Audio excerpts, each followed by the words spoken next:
All right, let's talk about product. So we hear a lot about AI, but what's AI really about? Can we build products around AI? So that's what my talk is about. The keyword here is affordable. If you build a product that's not affordable, you don't gain access to the massive market. But on the other hand, if you look at AI, it's very complex. So the question is, how do you manage that complexity with affordable hardware and then ship it to customers? And then that's our own experience, and that's what I want to share today.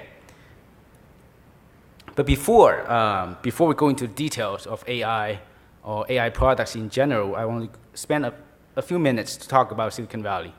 Often I look back to history to look for inspiration and insights. And then my company is in Santa Clara, Bay Area. Right next to it, there's a city called Mountain View. Within Mountain View, there's a computer history museum.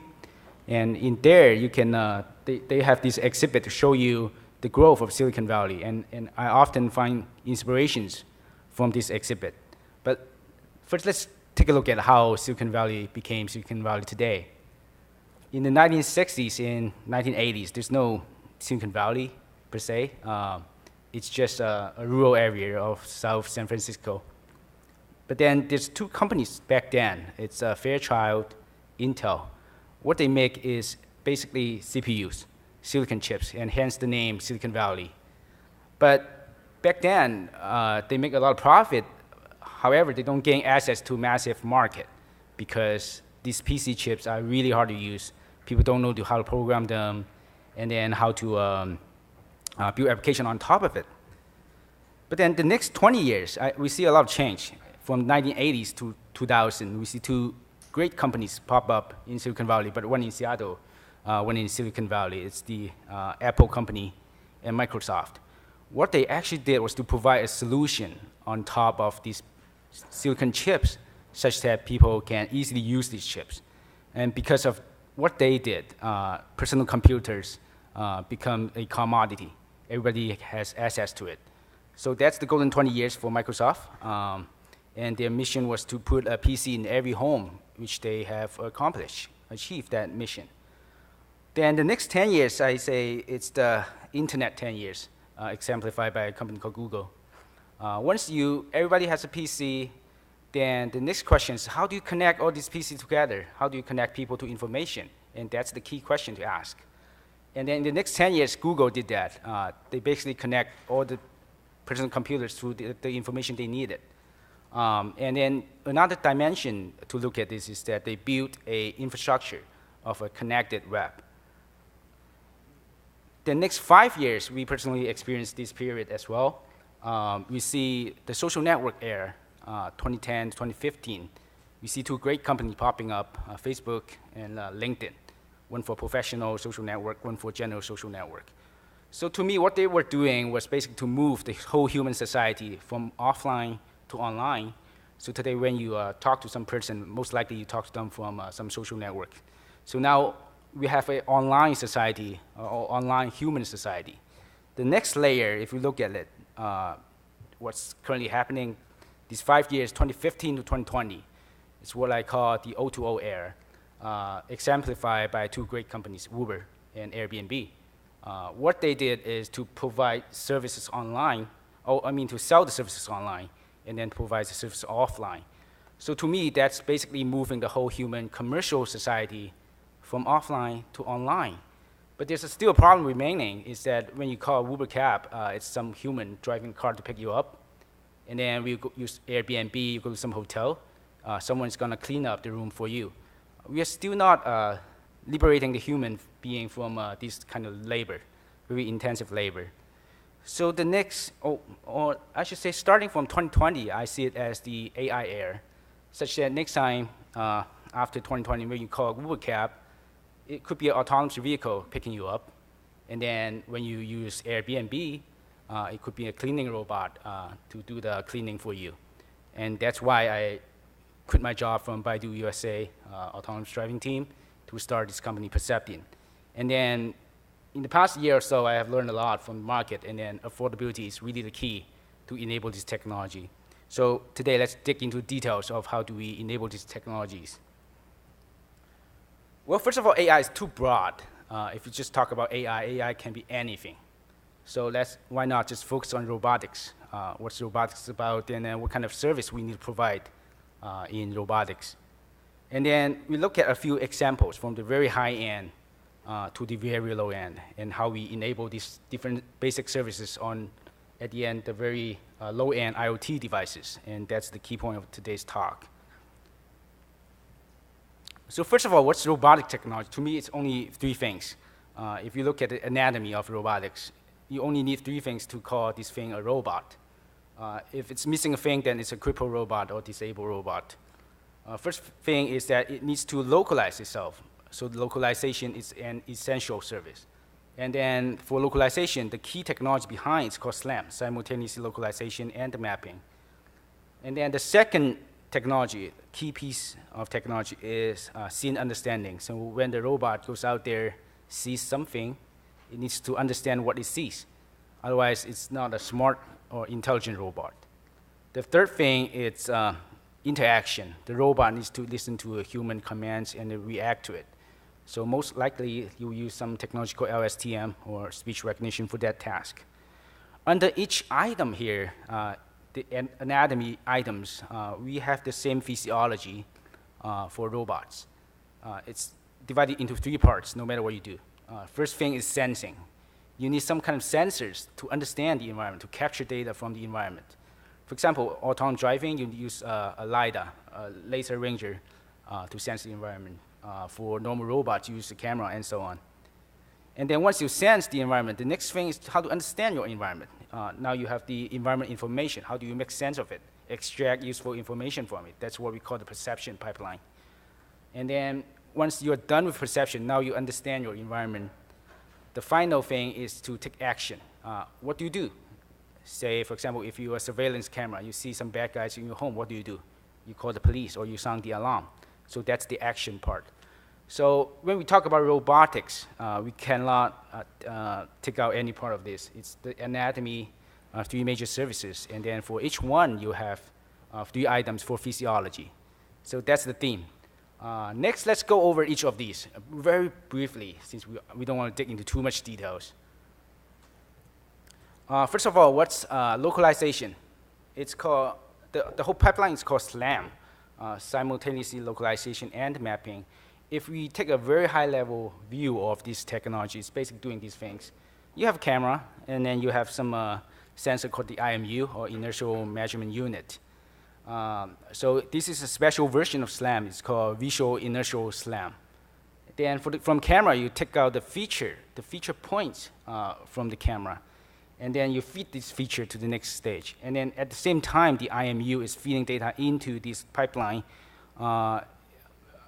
If you understand IMU, it basically gives you the acceleration and the angular velocity of different degrees, so that if you do 2 times integration, you get the absolute position of your robot. But the main problem with this IMU is that it's not very reliable. That's why we need a camera. So for every few instances of the IMU, use the camera to correct the data to derive your new location. So that's the basic pipeline. You just have to understand this pipeline then for the later contents of the talk. The second one is more popular. A lot of people understand it already. It's CNN, basically scene understanding. How do you extract information from an image and then to tell the user what's in the image? So to me, CNN or LSTM, all these deep learning technology, they basically does one thing, and one thing only, is to convert this unstructured information and turn it into structured information. That's it. What I mean by structured information is the data you generate from your cell phone that has an ID, has a location, has time, very structured. But from an image, the machine would not understand what that image says, so that's unstructured information. So that's the CNN pipeline. Basically, it tells you how to convert unstructured image data into structured label data. Similarly, if you look at speech recognition, basically 2 parts. The first part is you get an audio signal. How do you convert that signal into a vector of features, what we call the features? And then how do you decode the features into a vector of words? And that's the whole pipeline. And people start to use deep learning technology for this as well. So that's the basic 3D services for robotic technology. Now let's look at how do we combine these different pieces onto a piece of hardware and then build a product around it. And of course, we start from the very high end because it's easy. You don't have a budget problem, you don't have a power problem. So we start from the very high end, autonomous driving. That's what I worked on for the past 2-3 years. So here you see a very high level view of autonomous driving. Again, it's divided into 3 parts: sensing, perception, and action. Here we call it decision. For sensing, you have different high-end sensors: GPS, IMU, LiDAR, camera, and so on. And for perception, you need to localize your vehicle, so that's localization. You need to recognize the human being in front of you. That's the object recognition. Also, you need to track the person, such that you can predict his next action. You don't hit him on the road. And then at the end, it's the decision pipeline. How do you plan your path from point A to point B? If I ask the car to go from this location, Manhattan, to Brooklyn, it needs to do a path planning. And then action predictions. Along the way, if you see some people that might hit your car, what do you do? That's action planning. And then obstacle avoidance. If there's a building in front of you, what do you do? This kind of stuff. This is just the algorithm part if we talk about AI. People are often missing the bottom part. How do you integrate all these services together into a piece of hardware? And then on the other side is the whole cloud part. For autonomous driving, the cloud is doing high definition map creation, simulation of the algorithm, and so on.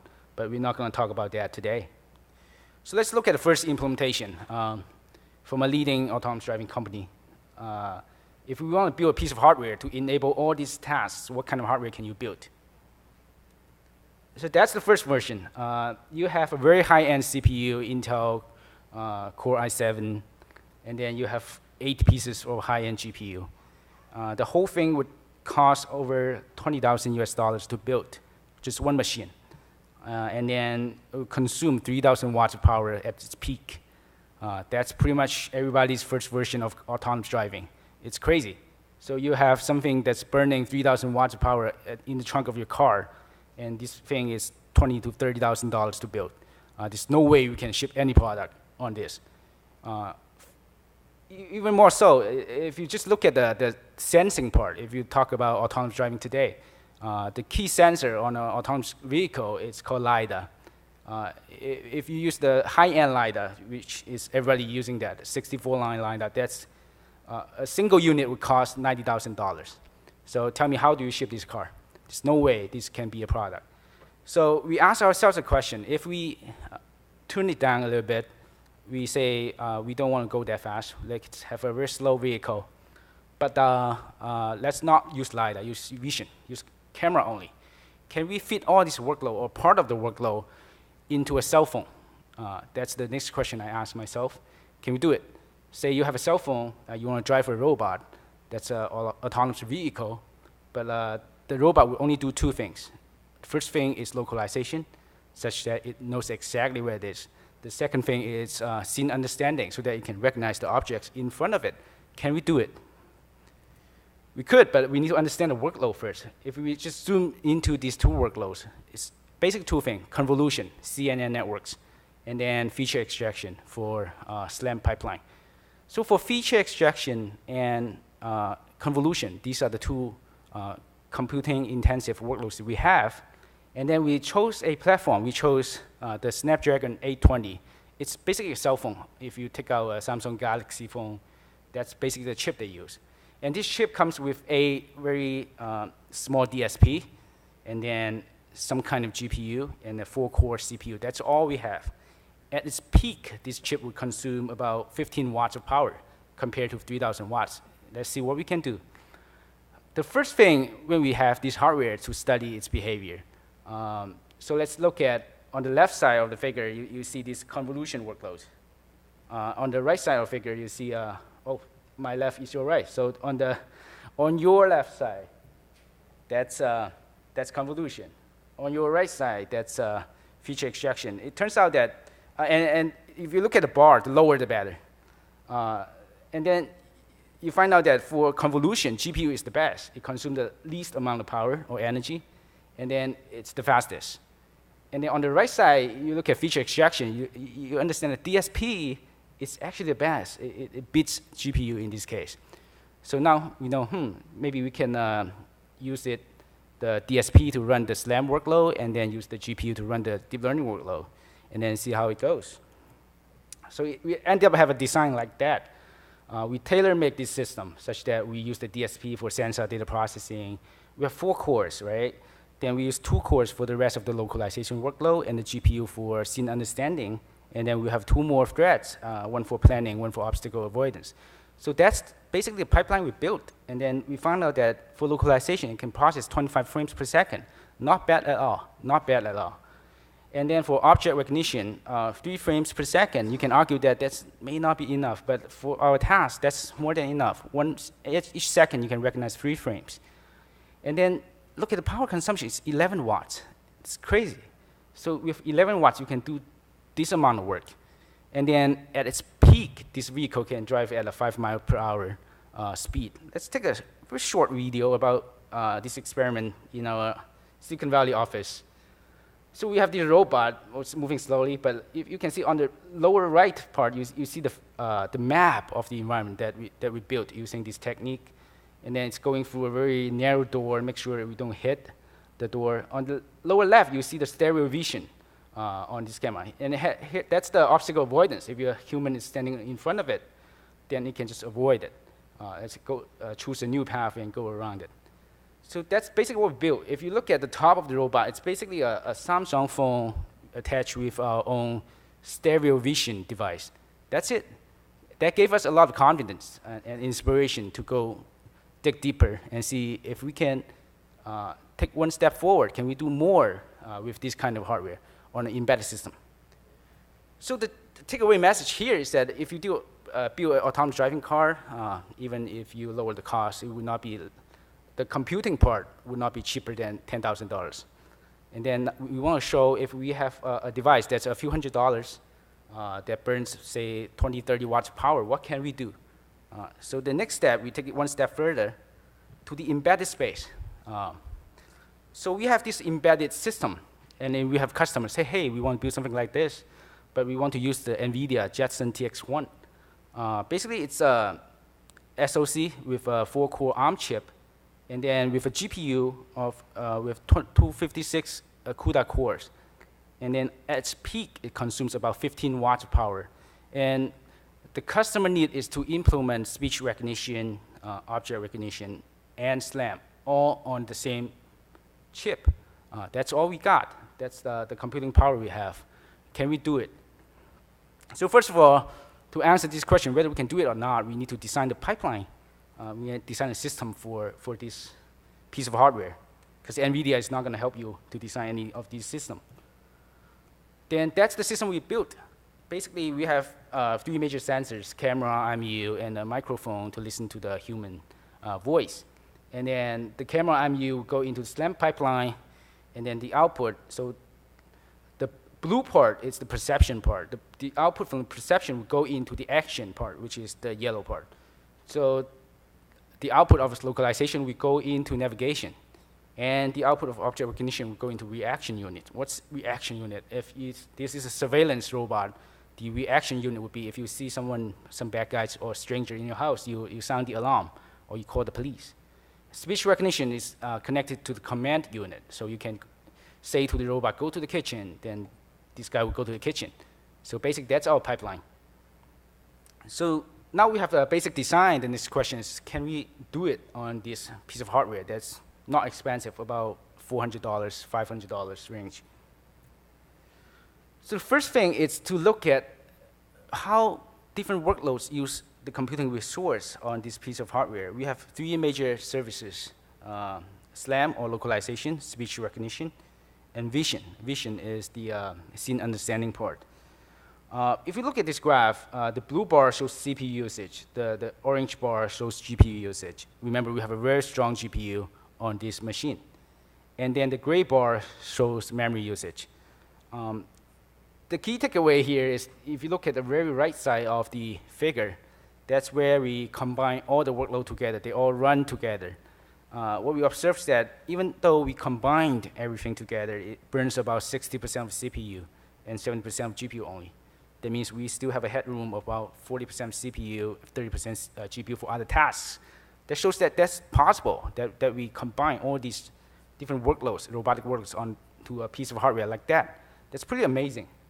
We never imagined that with this amount of workload, we can jam into a machine like this. Because usually if you look at the paper or industrial reports, usually when you combine multiple tasks onto a single robot, you use an Intel Core high-end machines to do that. What about power consumption? Because power is a big thing, especially if you have a mobile robot. Again, let's just focus on the very right side of the figure. If you combine all the workload together, it burns 11 watts on average. Not bad at all, only 11 watts. Your normal cell phone today would burn, say you have an iPhone, would burn 10 watts. So with a normal cell phone or a cell phone-like device, you can do all these tasks, all these robotic tasks.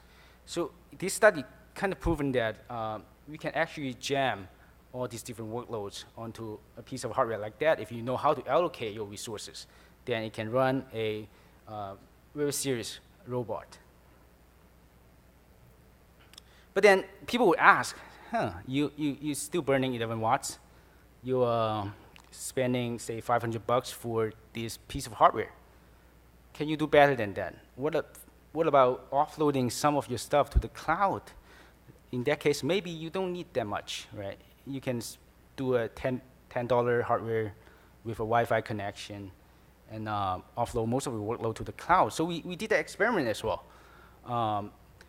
The only thing we cannot offload to the cloud is the SLAM, or the localization, because the update frequency is 200 hertz. That means every 5 milliseconds we need an update, a real-time update. That's something we cannot offload. But for computer vision and for speech recognition, we could actually try to offload to the cloud. And it turns out, we look at this figure, that's the resource utilization. After you offload, you basically use only 10% of CPU. You can offload your vision, you can offload your speech recognition, and so on within 10% of CPU usage. That means a huge cut on power consumption. However, we did this experiment in both China and US, different offices. The key problem is variation of latency. The latency of speech recognition or image recognition range from 2 seconds to 5 seconds. We cannot tolerate that. If you give a command, and then after 5 seconds, so that it can respond to the command, that it's not feasible. We cannot ship product based on this kind of performance. The next problem is for mobile robots. A lot of robots run on outdoor environments, such that they do not have a very good network connection. So I don't think that's the way to go. At least in the next few years, that's not the way to go. So instead, we focus on bringing these robotic workloads on existing hardware. The question is, what kind of hardware we can run this workload on? So we have explored autonomous driving, and then we have talked about embedded systems. Let's look at the other end of the spectrum, IoT devices. So we built this IoT device. It's a perception device. That's the architecture. We have a camera. We have IMU. We have very small memory footprint, 512 megabytes, very small footprint. We have a flash device of 16 megabytes to store your program and so on.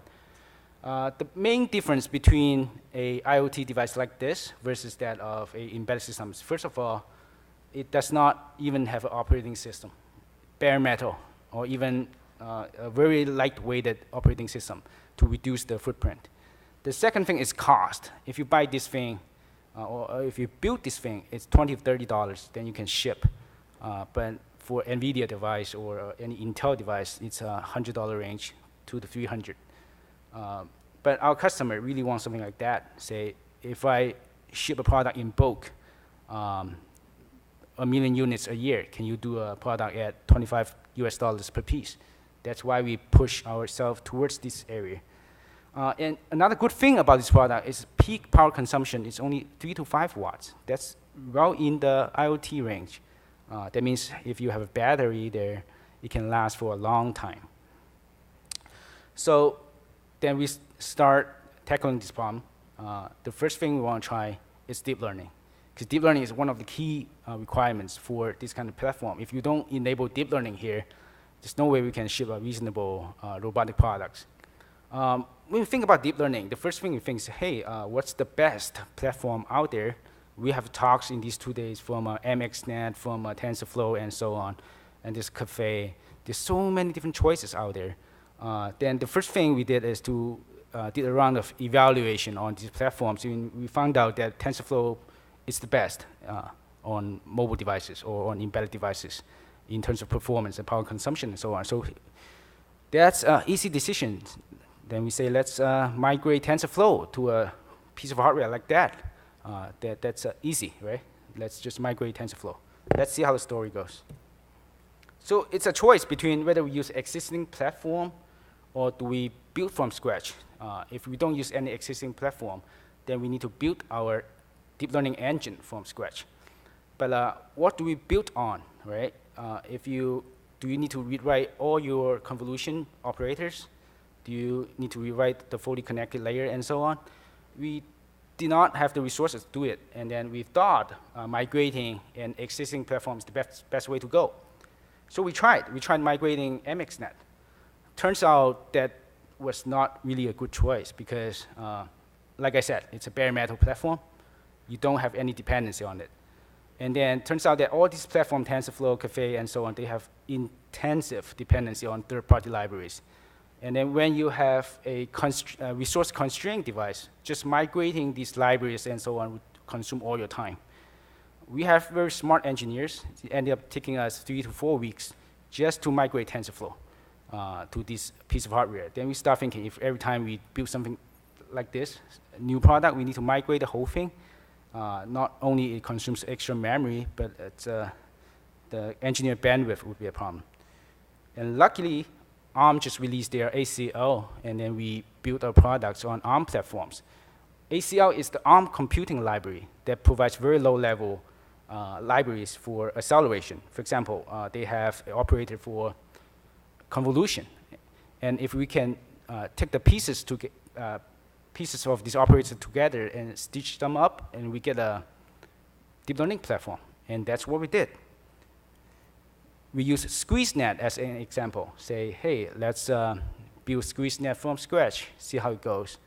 It turns out that it took us 1 day to build a running SqueezeNet using ACL or other low-level operators. And it took us more than 2 weeks to migrate any existing platform.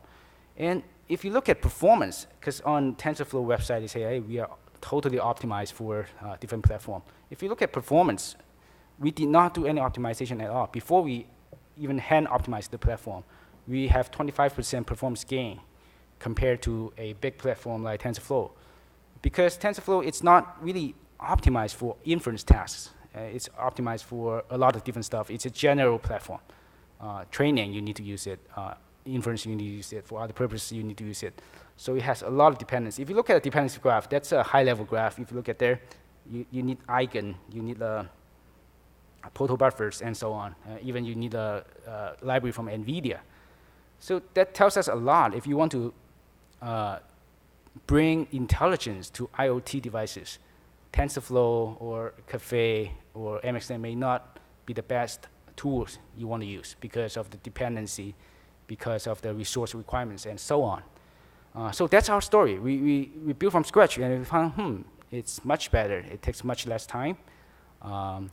Then people start challenging us, say, hey, if I have a very complex networks, then it takes you forever to build this complex network. On the other hand, if you just migrate a framework, then it will just work, true. But on a $3 to $5 device, you're not going to run a very complex network that consumes 1 gigabyte of memory. There's no way. It's IoT device. So most likely you use very simple networks. And for very simple networks, you might as well just build from scratch. But there's still a problem with this approach is that every time if there's a new network, does that mean you need to build from scratch, even though it takes only 1 day? But say I give you 100 networks, that would take you 100 days.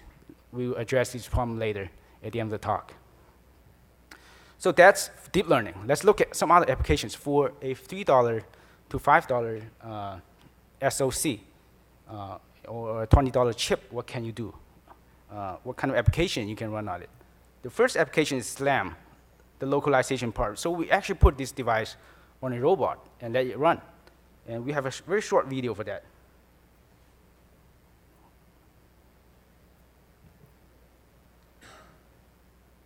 So let me pause a little bit. If you look at this, this is our office in China.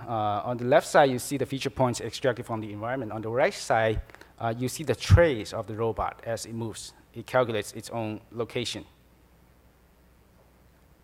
And that's the SLAM pipeline I just introduced. It extracts feature points from environment to correct all the IMU drift and so on, such that it can give you a very accurate trace of your location or whereabout.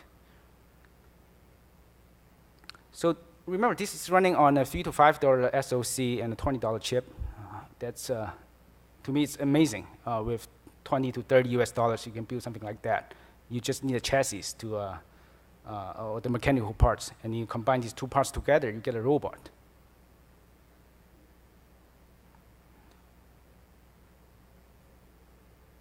Okay, that's one application. It's a very short video.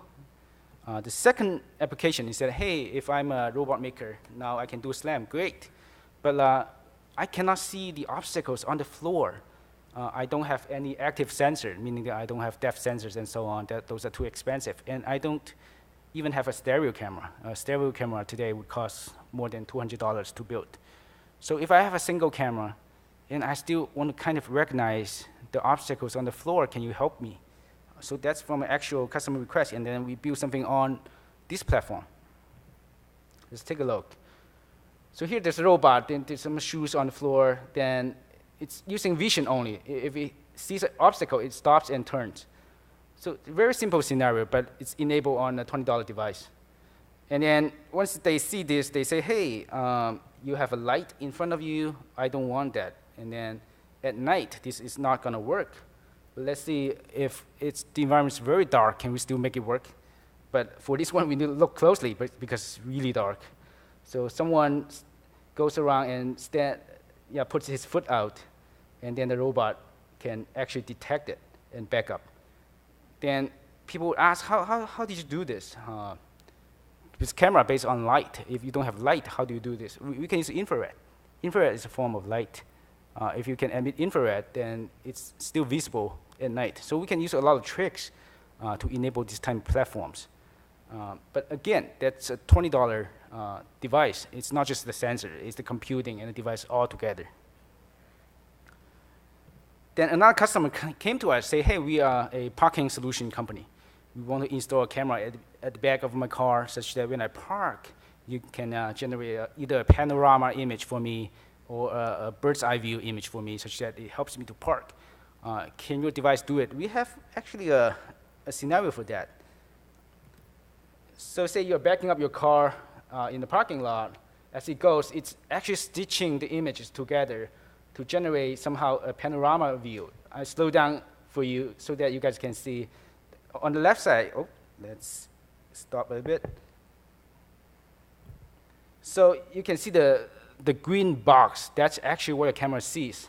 Outside the green box is what's being stitched, such that you get a real-time panorama view on this low-end device.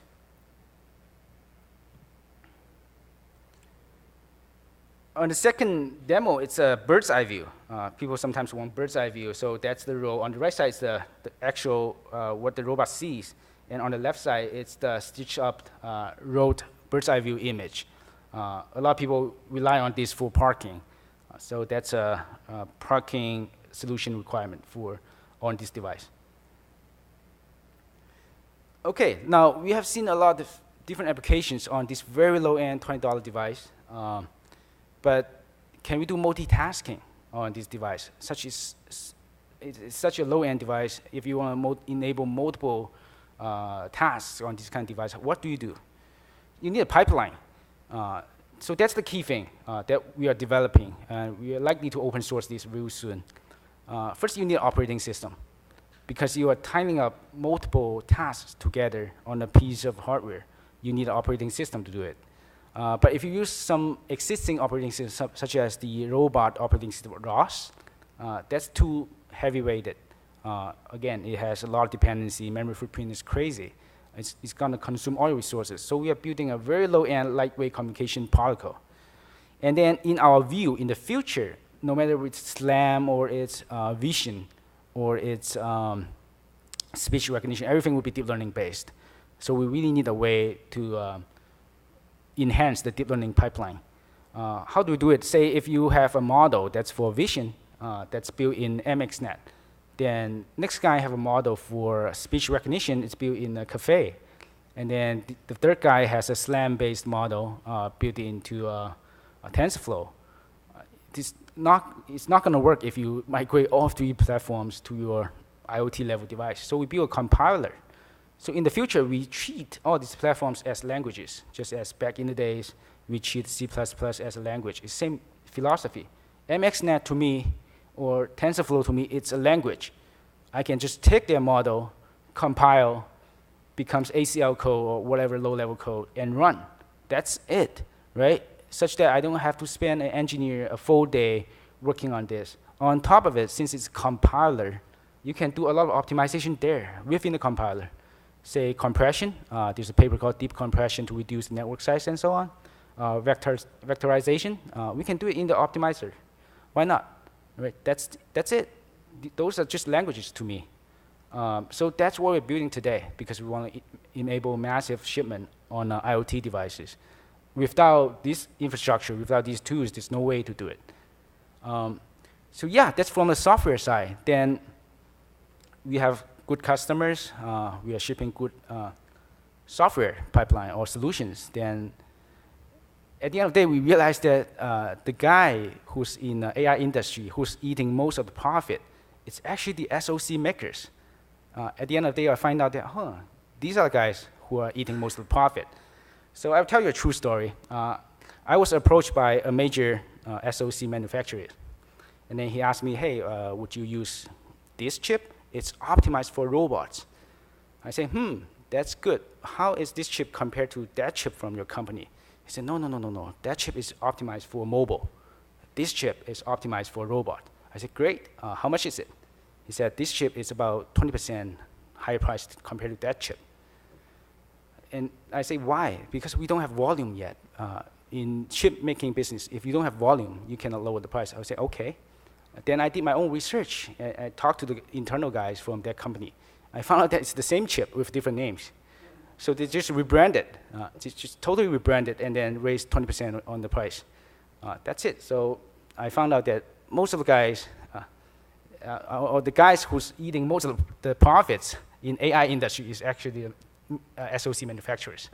So I say that's not good, right? If you are selling me a chip at $5 a piece, your cost is actually lower than $1 a piece, then you are actually eating most of the profits.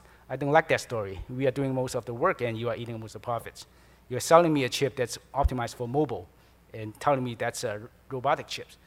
Then what do we do next? We look at the computer architecture, chip making space. I actually came from a computer architecture background. I got my PhD in computer architecture, so let's look at that. If we can do optimization in the chip space, and if we could, what can we do? So up to this point, we're talking about IoT devices that cost the whole module $20 to $30 a piece. But can we lower the whole price to under $10? We could if we can do the chip. So let's look at the old example, the SLAM example. If you look at SLAM workloads and say you have a 4-core Intel chip or ARM chip, then if you profile its performance, you find out that the feature extraction stage would take about 50 milliseconds. And if your workload requires that you hit 60 frames per second frame rate, then this is not going to work because you have a strong bottleneck. And then if we take that example, we go back to the Qualcomm 820 chip that has a DSP and GPU. The next step from software side naturally is to offload some of your feature extraction workload to the DSP. Then boom, it drops to 20 milliseconds. That's great. But if you look at the architecture, it's very heavy. Everything, the image comes into the CPU. The CPU would then copy the image to the DSP, runs its workload, and then copy the result back to the rest of the pipeline. And then why am I paying that much money for this kind of workload if I can just do that, right? If you pull out the DSP to the front end, the image will directly go into that pipeline, and then we go to a frame buffer to trigger the other core. I can save 2 cores. And then we did our profiling. If we do build a chip like that, we can do the whole SLAM workload under 2 watts. And then this chip can be manufactured if you have bulk, you have volume. It can be shipped under $2 as well. And that's what we are pushing forward. Once we gain enough volume, that's what we are pushing towards. Today it's still in R&D stage, but that's the story. What I'm telling you is that today we cannot ship anything under $20 because the chip makers are eating all the profit. But if we can move some of the workload into hardware space, then it's totally possible that we ship robotic IoT chips or solution under $10 a piece. And then we will see the massive shipment of this space. Then we will see the booming of AI. Without this, if you are still paying thousands of dollars for a solution, it's not going to work. So to recap, well, first observation, AI tasks, they are communication intensive because there are many different components. They need to talk to each other. And they are computation intensive. You need different accelerators for different workloads. And then since they are communication intensive, you need some mechanism to bind them together so that they can better communicate with each other. So we need an operating system for that. None of the operating system we see today will fulfill that task because none of it would target IoT workloads. Then if you want to do software only, just do a good utilization of heterogeneous computing. Just look at the power of GPU, what it can achieve in the DSP. Remember the autonomous driving story, 5 miles per hour on an 11-watt SoC? It's achieved because we have heterogeneous computing capabilities.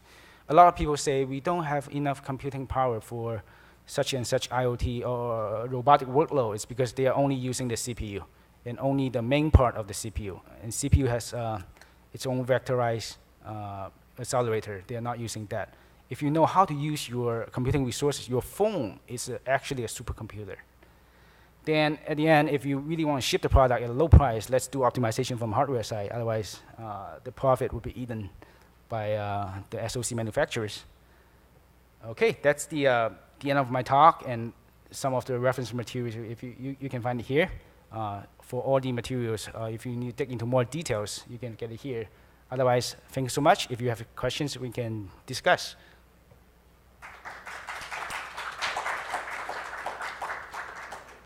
Sure. Yep. Yeah, well, first, it's a really great talk, and you really take a pragmatic view about, getting AI adopted, so it's really cool. And but I want to ask you, like, when you get to the embedded version, you just show, like, how you go from one version to the other one. Right. So what kind of programming language do you use? It's all C++. It's all C++.